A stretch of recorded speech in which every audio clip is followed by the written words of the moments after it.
After everything I gave, she chose him over me. So I walked away. Hello Reddit. I go by I+, and today I want to share a story I never thought I'd have to tell. My name is Nathan Callahan, and I'm 47. If you had told me a decade ago that my daughter, the little girl who once held my pinky finger as she fell asleep, the one whose school plays I cheered at from the front row, would one day cut me out of her life entirely, I would have laughed it off. But life doesn't always play out the way you expect. My ex-wife Tessa and I were married for over a decade. Our daughter Madeline, we called her Maddie, was 13 when the divorce papers were finalized. The cracks had been showing for years. Tessa wanted more money, more attention, more freedom. I was working 2 jobs just to keep the lights on, trying to be the provider, not realizing she had already emotionally checked out. By the time I discovered her affair, it had been happening for months. The man's name was Victor Lane, a flashy, overconfident financial consultant who oozed charm but felt hollow behind the eyes. One of those guys who wore expensive watches and smiled too wide. 3 weeks after the divorce was final, Tessa and Victor moved in together. I fought hard for shared custody of Maddie. For a while, I thought I had managed to hold on to some part of our old rhythm. Every other week she stayed with me. I made her favorite dinners, helped with homework, and made time even on my most exhausted nights. I even started seeing a therapist, not because I was broken but because I wanted to be better. I didn't want my pain with Tessa to bleed into my bond with Maddie. But something started to shift. Maddie grew quiet, less affectionate. She started skipping weekends with vague excuses. Group projects, rehearsals, things she had to do at Mom's. I felt her drifting, but there were no arguments, no outbursts. Just distance. Like fog settling in where connection used to live. And then came the day I'll never forget. Maddie was graduating high school. I'd been texting her all week trying to coordinate. What time to meet, what flowers she liked. No reply. I assumed she was overwhelmed. Until I saw the photos online. A massive backyard celebration. Balloons. Catered spread. Family members smiling.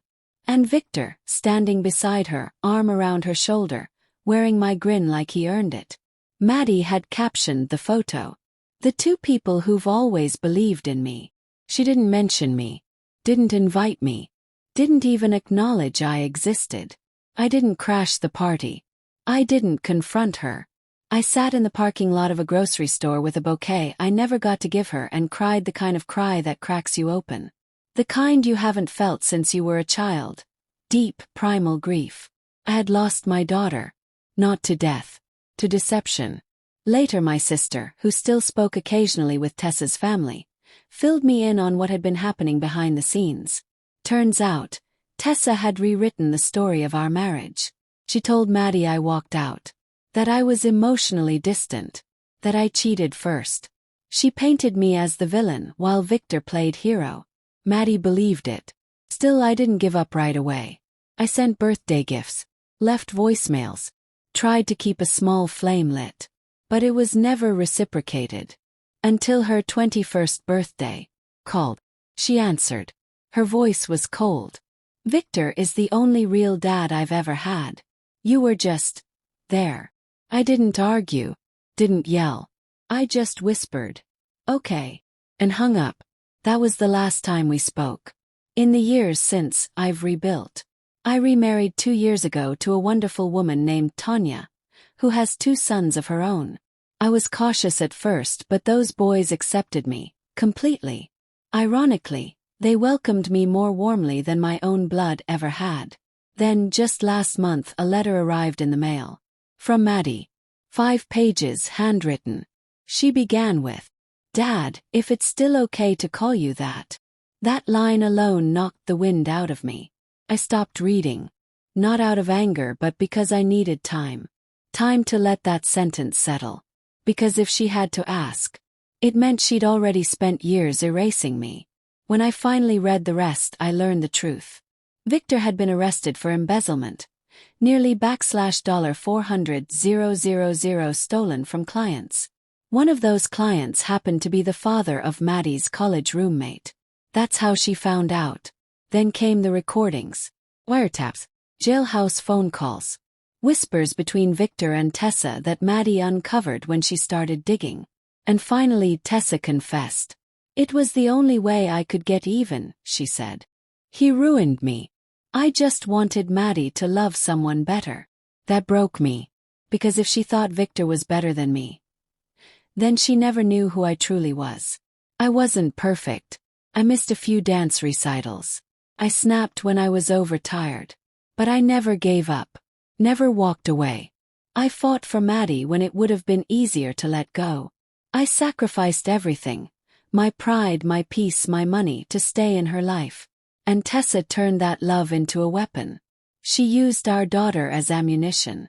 Maddie ended her letter with this. I know it's too late to undo the damage. But I hope it's not too late to know you again. I don't want anything from you.